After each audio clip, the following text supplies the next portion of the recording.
Bangabandhu satellite 1 উৎক্ষেপণের পরেই তড়িঘড়ি করে নেওয়া হয় দ্বিতীয় প্রকল্প।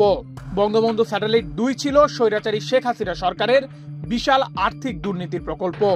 সেই সঙ্গে যেভাবে চুক্তির প্রস্তুতি চলছিল তা ছিল পুরোপুরি দেশের স্বার্থ বিরোধী। সে কারণে ওই প্রকল্প এখন প্রায় অনিশ্চিত। সম্প্রতি বিষয়টি নিয়ে বেশ কয়েকটি বৈঠক করেছে Bangladesh satellite company limited BSCL। বৈঠকের বার্তা পৌঁছানো হয় ডাক, টেলিযোগাযোগ ও তথ্য প্রযুক্তি মন্ত্রণালয়ের উপদেষ্টা নাহিদ ইসলামের কাছেও। আপাতত বিষয়টি নিয়ে কোনো সিদ্ধান্ত নেওয়া হচ্ছে না বলে জানান সংশ্লিষ্টরা। অন্তর্বর্তী সরকার ক্ষমতায় আসার পরই বিষয়টি নিয়ে পর্যালোচনা করা হয় বলে জানান BSCL এর কর্মকর্তারা। Double million offer, Walton fridge কিনে পেতে পারেন 20 লক্ষ টাকা, রয়েছে কোটি কোটি টাকার নিশ্চিত উপহার। বাংলাদেশ প্রতিদিনকে তারা জানান এ নিয়ে বেশ কয়েকটি বৈঠক হয়েছে। সেখানে রাশিয়ার সঙ্গে যে চুক্তি হতে যাচ্ছিল তা অনেকটা ছিল অস্বাভাবিক। লেনদেনের যে শর্ত ছিল তা মোটেই গতানুগতিক নয়। কেন এ ধরনের চুক্তি করার উদ্যোগ নেওয়া হয়েছিল তা এখনো জানার চেষ্টা করছেন বলে জানান BSCL এর কর্মকর্তারা। আর্থিক লেনদেনের শর্তের পাশাপাশি অনেক অসঙ্গতি পাওয়া গেছে, সেসবের যাচাই বাছাই করা হচ্ছে জানিয়ে তারা বলেন, এ ধরনের একপেশে ও দেশের স্বার্থ জলাঞ্জলি দেওয়া চুক্তি করার নেপথ্যে কারা জড়িত, তাদের উদ্দেশ্য বা কি ছিল তা খতিয়ে দেখা হচ্ছে।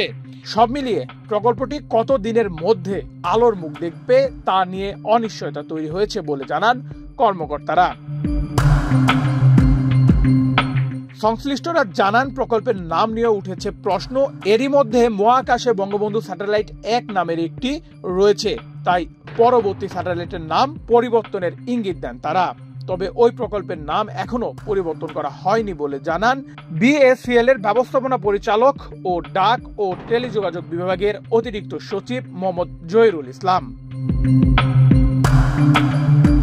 তিনি বলেন, এ নিয়ে এখনো চূড়ান্ত কোনো সিদ্ধান্ত নেওয়া হয়নি। বিষয়টি নিয়ে আমাদের কোনো নির্দেশনাও দেওয়া হয়নি।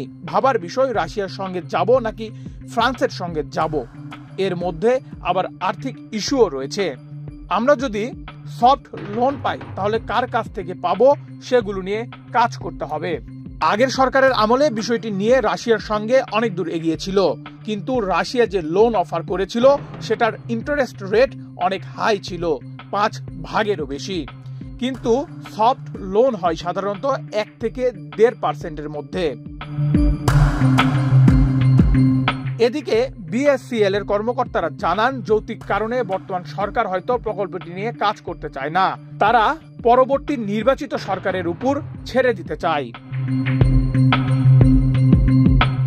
মহাকাশে বঙ্গবন্ধু স্যাটেলাইট 2 উৎক্ষেপণের জন্য রুশ ফেডারেশনের গ্লাভস কসমকের সঙ্গে সহযোগিতা স্মারক স্বাক্ষর করা হয় 2022 সালের 2 ফেব্রুয়ারি।